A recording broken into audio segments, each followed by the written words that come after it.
Ako'y 17 taon nung ako ay napabilang sa aking mura na edad ay naisipan kong sumalang. Bakit kamo daw wala lang ang sagot sa karamihan? Puro negatibo ang naririnig sa kaibigan. Buo na aking pasya, sinimulan kong magserbisyo. Kinalimutan ng ugaling madalas daw ay perwisyo. Sa mga lord ay humarap na may pagpapakumbaba. Tinanggap kong ano man ang sakin ay ipagawa. Lakas loob kong hinarap, halatado mang kabado. Di alintana kong unggoyan ng ngayon ang nakaplano. Ang lahat ay sinaulo, mga turo at serbisyo. Bitbit ko ang sarili ko ngayon determinadong makasali sa isang kapatirang pinakadisiplinado. At hindi ka iiwanang mag-isa, kaya pinilit makasali. Kahit na nahihirapan magpakatatag ay tinatak ko sa aking isipan.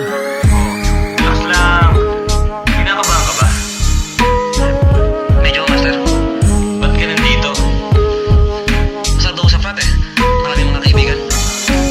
8 out of 15 ang natanggap ng neophytes. Ang galing. Hype talaga yung mga master. Ipantig pa ng isip. Interrogation pa lang halos kalahati ng bumagsak. Makalipas ang ilang araw ay handa na raw ang ilang kagamitan para sa aking pag-ayaw.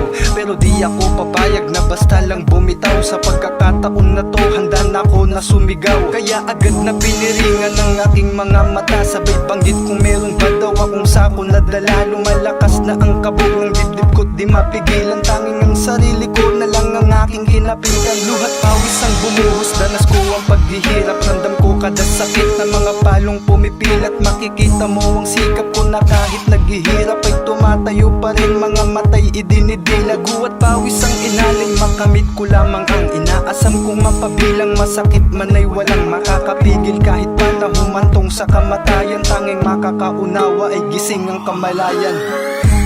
Paano yan? Wait na ako. Tiyaga lang pare. Tiyaga. Sobra na. Sobra na. Hindi ka ba nanginayang? Ang dami na natin dinaanan. Ngayon ka pa mag-quit.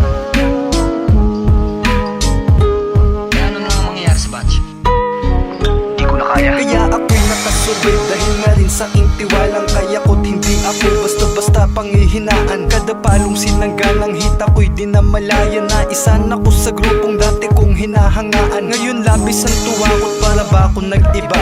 Ngayon ay disiplinado at may respeto sa iba. Bilib ako dahil ang takot hinarap ko mag-isa. Kaya ang dati kong ugali tila balimot ko na. Mga tinuro sa akin ay hindi malilimutan. Mga aral na nakatatak na sa aking isipan. Kung paano ko gumalaw ay dahil yun sa kapatiran. Iniisip na ang tama't tinakwil ang kamalian. Mga palong di mabilang tinanggap ko ng buo. Kaya ako ay isang miyembro na nakataas noo. Solido at hanggang ngayon ay pinagmamalaki ko. Sinimulan ko'y tatapusin ang tapat at totoo.